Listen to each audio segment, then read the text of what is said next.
नमस्कार,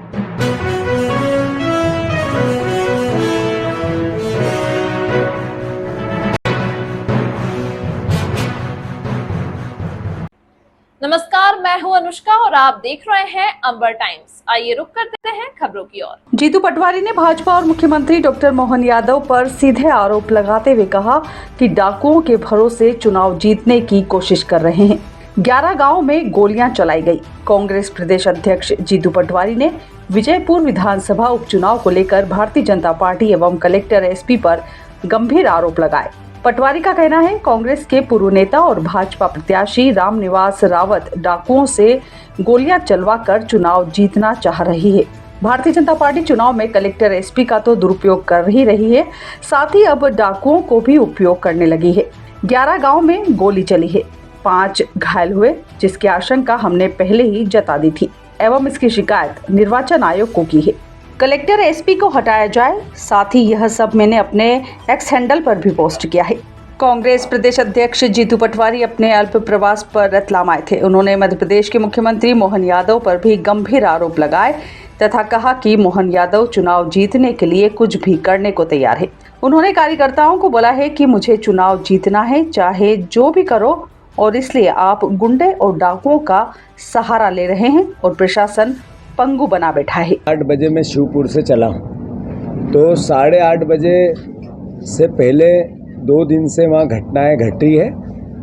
पूरा प्रशासन, कलेक्टर और एसपी दोनों उपचुनाव में भारतीय जनता पार्टी के कार्यकर्ता के रूप में काम कर रहे हैं और इसकी शिकायत हमने भारत निर्वाचन आयोग और राज्य निर्वाचन आयोग को 3-3 बार की, लिखित में की। मैंने खुद ने मेरे लेटर पैड पे भी की, पर निर्वाचन आयोग ने संज्ञान में नहीं लेना। एक तरह से दुख का कारण है और मैं समझता हूँ हमें निराशा हुई और हमने जो जो बातें संदेह व्यक्त किया था वो सब हो रही है। तो मैं मानता हूँ ऐसे में कि निर्वाचन आयोग की निष्पक्षता, जैसा हम बार बार बात करते हैं, सवालों के घेरे में रहती है और इन्हीं कारणों से रहती है। निर्वाचन आयोग ने लिखित में कहा कि डीएम को हम नहीं हटाएंगे। मैंने उनको लिखित में कहा कि बीजेपी के लोग प्रशासन का दुरुपयोग कर रहे हैं और आदिवासी वोट नहीं डले, इसके लिए प्रशासन प्रयास कर रहा है। तो ये बात भी धीरे धीरे सिद्ध हुई। और दूसरी बात, हमने सूचना दी थी कि डाकुओं को, आपराधिक तत्वों का चुनाव में उपयोग होगा। आज 11 जगह गोलियां चली है, 11 गांव में विजयपुर में गोलियां चली है। ये मैसेज क्या है? ये मैसेज है, और वो गोलियां किसने चलाई? राजस्थान के चिन्हित डाकुओं ने, जिन पे 30-30, 40-40, 50-50 प्रकरण है। 10-10 लोग, 9-9 लोग लगातार मोटरसाइकिलों से, बड़ी गाड़ियों से जाते हैं, ऊपर फायरिंग करते हैं। आदिवासियों को कहते हैं कि एक भी वोट डला तो पूरे गांव को पे गोलियां बरसा देंगे। ये इस तरह की अराजकता फिल्मों में देखी गई थी। मैं समझता हूँ ये कभी वास्तविकता में सुनी या पढ़ी नहीं जा सकती। ये भारतीय जनता पार्टी की सरकार, मोहन यादव जी पे भी मेरा आरोप है कि मुझे सूचना मिली कि उन्होंने सामाजिक मीटिंगें ली, तब ये कहा कुछ भी करो, मुझे चुनाव जीता हुआ चाहिए। ये कुछ भी करो, मुख्यमंत्री की भाषा और भावना, ये लोकतंत्र को कलंकित करती है। और मुख्यमंत्री हमारे भी हैं, प्रदेश के हैं, सिर्फ बीजेपी के नहीं हैं। और इस तरीके से अगर ये चुनाव प्रणाली को बाधित करेंगे या प्रभावित करेंगे तो फिर ये लोकतंत्र बचेगा कैसे? मैंने निर्वाचन आयोग को जो लिखित में कहा कि कलेक्टर और एसपी को इसी वक्त हटाना चाहिए, लाइन अटैच करना चाहिए, उनकी जगह दूसरे अधिकारी भेजना चाहिए। और मैं खुद कल शिवपुर में, हम कांग्रेस पार्टी के, मैंने पहले भी कहा था, 2, 4, 5 हज़ार कार्यकर्ता वहीं रहेंगे। अगर प्रशासन अपना काम नहीं कर पाएगा तो फिर कांग्रेस पार्टी को लोकतंत्र बचाना पड़ेगा। ये हमारा दायित्व भी है और धर्म भी है। ये सब बातों के बाद भी हम विजयपुर 50,000 वोट से जीतेंगे। ये डाकुओं का उपयोग भारतीय जनता पार्टी करने लगी, डकैतों का चुनाव में प्रशासन का करती थी, पैसे का करती थी, हर तरह का दुरुपयोग की बात भारतीय जनता पार्टी के चरित्र में आ गई। पर डाकुओं का उपयोग करना, अपराधियों का उपयोग करना और सरेआम करना, मैंने ट्विटर पे पूरे अपराध डाले हैं उनके, आप सब उनको भी चिन्हित करना जो लोग पकड़ा गए।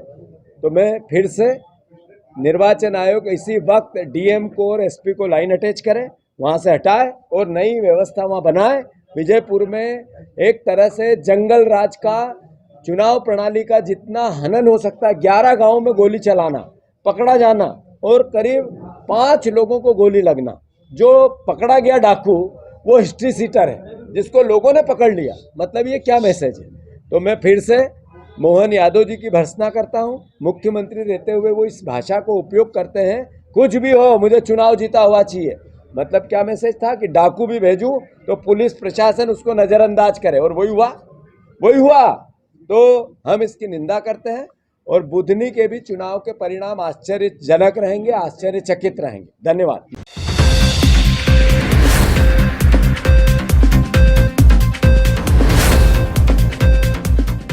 राष्ट्रीय प्रशासनिक अकादमी फाउंडेशन कोर्स के टीएएस, आईपीएस, आईएफएस और अन्य केंद्रीय सेवाओं के प्रशिक्षु अधिकारी field study and research program के तहत नगर निगम के कार्यों से रूबरू हुए। टीएएस, आईपीएस, आईएफएस और अन्य केंद्रीय सेवाओं के प्रशिक्षुओं ने करमदी स्थित एसटीपी प्लांट का अवलोकन किया तथा सीवरेज के पानी को किस प्रकार से ट्रीटेड किया जाता है की जानकारी ली। इसके पश्चात प्रशिक्षुओं ने कालिका माता परिसर का अवलोकन करने के पश्चात नगर निगम कार्यालय के विभिन्न विभागों का अवलोकन कर विभिन्न विभागों द्वारा किए जाने वाले कार्यों से परिचित हुए। नगर निगम कार्यालय में प्रशिक्षु आईएएस अधिकारी सैयद आदिल मोहसिन, विपिन दुबे, सचिन राहर, आयुषी प्रधान, शुभांशु कटियार, आईपीएस प्रशिक्षु अधिकारी माधव गुप्ता, सिमरन सिंह, कुहू गर्ग, अनिकेत कुलकर्णी, अजीत सिंह, आईडीएएस केडर प्रशिक्षु अधिकारी हर्षवर्धन पांडे का स्वागत प्रभारी आयुक्त करुणेश दंडोतिया, सहायक परियोजना अधिकारी शहरी विकास अभिकरण अरुण पाठक, प्रभारी कार्यपालन यंत्री राहुल जाखड़, प्रभारी सहायक यंत्री अनवर कुरैशी, सहायक लेखाधिकारी जगदीश पांचाल, स्वास्थ्य अधिकारी एपी सिंह, कार्यालय अधीक्षक गोपाल झालीवाल, उपयंत्री व झोन प्रभारी आदि ने पुष्पगुच्छ भेंट कर किया।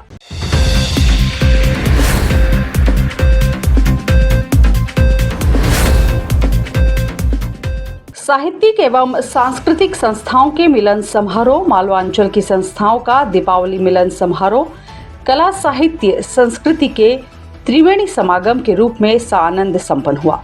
इस कार्यक्रम की अभूतपूर्व सफलता ने रतलाम के इतिहास में एक मिसाल कायम कर दी। उक्त गरिमामय कार्यक्रम राजा भोज जन कल्याण सेवा समिति ने श्री सज्जन क्षत्रिय समाज परिषद राजपूत बोर्डिंग एवं श्री त्रिवेदी आर्ट्स मूर्तिकला केंद्र के सहयोग से आयोजित किया। उक्त जानकारी देते हुए संस्था के राष्ट्रीय अध्यक्ष नरेंद्र सिंह पवार ने बताया कि कार्यक्रम का शुभारंभ दीप प्रज्वलन से हुआ, जिसमें जीजी सिंह आंबा, विष्णु बैरागी, कैलाश व्यास, डॉक्टर प्रदीप सिंह राव, डॉक्टर सुलोचना शर्मा, सुशील छाजेड़ के कर कमलों से हुआ। तत्पश्चात अवनी व्यास ने सुमधुर सरस्वती वंदना प्रस्तुत की। कार्यक्रम में मुख्य अतिथि के रूप में उपस्थित शहर एसडीएम श्री अनिल भाना का स्वागत संस्था अध्यक्ष श्री पवार ने अंगवस्त्र भेंट कर किया। श्री पवार ने श्री भाना को संकल्प पत्र की प्रति सौंपकर शहर में साहित्यिक सांस्कृतिक कार्यक्रम आयोजित करने के लिए भवन उपलब्ध करवाने की मांग रखी। कार्यक्रम के संयोजक नरेंद्र सिंह डोडिया ने स्वागत भाषण देते हुए कहा कि सक्रिय संस्था किसी भी अन्य संस्था की प्रतिद्वंदी न होकर यदि एक दूसरे की पूरक होकर कार्य करे तो निश्चित ही अच्छे परिणाम आएंगे। इस कार्यक्रम का सफल आयोजन इसी बात का सूचक है। इस अभिनव आयोजन को लेकर राजा भोज जन कल्याण सेवा समिति के राष्ट्रीय अध्यक्ष श्री पवार ने कहा कि मालवा अंचल की कला साहित्य एवं सांस्कृतिक संस्थाओं की अपनी सक्रिय उपस्थिति ने समारोह आयोजित करने के उद्देश्य की पूर्ति की है। समारोह में अंचल के कलाकारों ने साहित्यिक एवं सांस्कृतिक प्रस्तुति दी।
जहां आपको मिलेगा शुद्धता और सात्विकता का अटूट संबंध।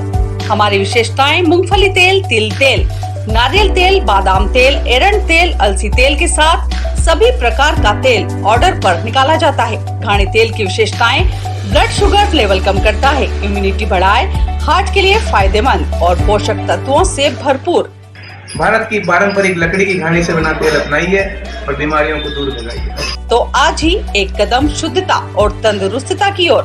हमारा पता है ओंकार घाणी तेल, माणक चौक, बड़े हनुमान जी का मंदिर, साहू बावड़ी, दुकान नंबर 3, मोबाइल 9303088863। शहर का जाना पहचाना नाम द इलेक्ट्रॉनिक स्टोर, जहां आपको एक ही छत के नीचे मिलेगी इलेक्ट्रॉनिक की संपूर्ण श्रृंखला। त्योहारों की सीजन में हमारे साथ अपने सपनों को कीजिए साकार।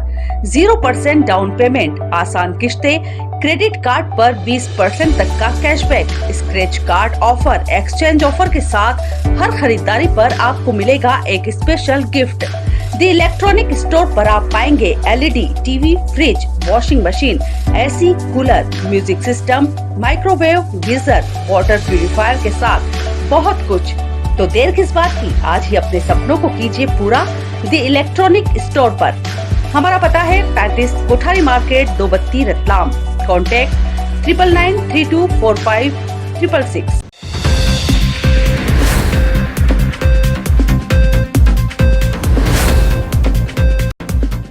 सागोदोड़ स्थित चंपा विहार में Jain social group Ratlam main का दीप मिलन समारोह के अंतर्गत हास्य कवि सम्मेलन रखा गया, जिसमें ब्रजराज ब्रज, वीर रस, नरेंद्र नखेत्री मालवी हास्य कवि, डॉक्टर लोकेंद्र जड़िया हास्य रस कवि, धार नागदा कवियों द्वारा कविताएं सुनाई गई, जिसमें से 2 कवि हास्य रस के तथा 1 कवि वीर रस के थे। सर्वप्रथम भगवान शंखेश्वर के चित्र पर माल्यार्पण एवं दीप प्रज्वलन कर कार्यक्रम की शुरुआत की गई। दीप प्रज्वलन में सभी पूर्व अध्यक्षों को बुलाया गया तथा तत्कालीन अध्यक्ष अजय सिसोदिया की अध्यक्षता में दीप मिलन समारोह संपन्न किया गया। सभी कवियों का स्वागत मोतियों की माला से ग्रुप के पदाधिकारी एवं सदस्यों द्वारा किया गया। तत्पश्चात कवि सम्मेलन प्रारंभ हुआ। दीप मिलन समारोह अध्यक्ष अजय सिसोदिया, सचिव राजेंद्र भंडारी, उपाध्यक्ष संजय भंडारी, कोषाध्यक्ष चंद्रसेन गड़िया, ग्रुप के वरिष्ठ फतेहलाल कोठारी, कार्यक्रम में उपस्थित पूर्व अध्यक्ष सुशील छाजेड़, निर्मल लूनिया, विमल छाजेड़, महेंद्र कोचर, अशोक बरमेचा, प्रदीप लोढ़ा, कमलेश बुफकया, राजेंद्र दड़ला, महेंद्र कटारिया, नरेंद्र गादिया की सपरिवार उपस्थिति रही तथा बेस्ट कपल, बेस्ट ड्रेस आदि प्रतियोगिताएं भी की गई, जिसमें पुरस्कृत किया गया। कार्यक्रम में बड़ी संख्या में ग्रुप के सदस्य, महिलाएं, पुरुष एवं बच्चे उपस्थित थे। खेती नाम मेरा रतलाम में ही रहा। मैं रतलाम रोडवेज में कंडक्टर था, पर मेरी श्रीमती ने कहा कि कंडक्टर की नौकरी छोड़ दो। मन क्यों थारे कई तकलीफ वाकई आप नींद में भी तो बड़बड़ा के आगे सड़क आगे, पाछे सड़क पाछे, एक सवारी और आएगा, बच्चा के गोद में लो।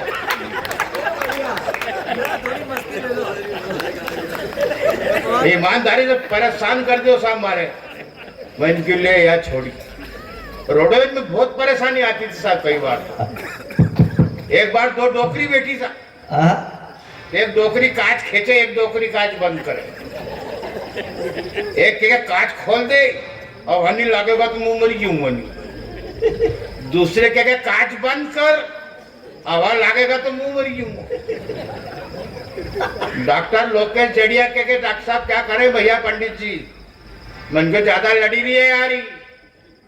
बोले कई करा तो मैंने एक काम कर, पिलायो काफी खिड़की कांच बंद कर दे, तो या घबराई ने मरे। यार कांच खोल दो तो या हवा से मरे।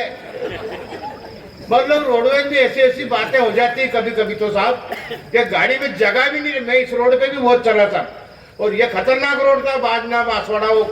उस समय की बात है, कुंदनपुर वाला जब गाड़ी जाती थी, कच्चे में भी चलते थे घाटी पे। आज से 30 साल पुरानी बात बता रहा हूँ मैं आपको। मैं सिद्ध करूंगा भाभी, आप देख लीजिए पुरुष कितना सच्ची में भोला होता है। आप देख लीजिए जितनी महिलाएं हैं कभी भी अपने पति की बहन मतलब ननन से कितना प्यार करती हैं। ठीक है। और पुरुष का भोलापन देखो, अपनी पत्नी की बहन मतलब साली, देखो कितने वाइब्रेशन मोड पे आ गए। हम तो भोले हैं हर समय। और जितने पुरुष बैठे हैं, डरना मत, जीवन में कभी डरना मत अपनी पत्नी से। और ये इसलिए बोल रहा हूं कि मेरी वाली आई नहीं है। पर गुस्सा हर समय रखना, एक अंदर से गुस्सा होना चाहिए। अभी मैं कवि सम्मेलन में गया सर, विश्वास नहीं करेंगे, 15 दिन से कवि सम्मेलन में लगातार पैसे कमा कमा के दे रहा। भाभी जी मेरी पत्नी रोटी बना रही, उस पर घी नहीं लगा रही। मैंने कहा घी नहीं लगाया? वो बोले कि नहीं लगाया, जा। भाभी जी मेरा गुस्सा बहुत तेज है, मेरे हाथ में जो चीज होती है उसको मार देता हूं। मेरे हाथ में रुमाल था, भाभी जी पत्नी के हाथ में बेलक था, दिया घुमा के। भाभी जी यहां हो गया टेमला, वो डेमचिया। हमारे सिसोदिया जी बोले मेरे को रतलाम में, बेटा ये क्या हो गया? मैंने टिमला। अरे क्या बेटा इस पे घी लगा? और भाई साहब घी होता तो डेमचिया ही नहीं होता। हम छोटी छोटी चीजों में जीना भूल गए।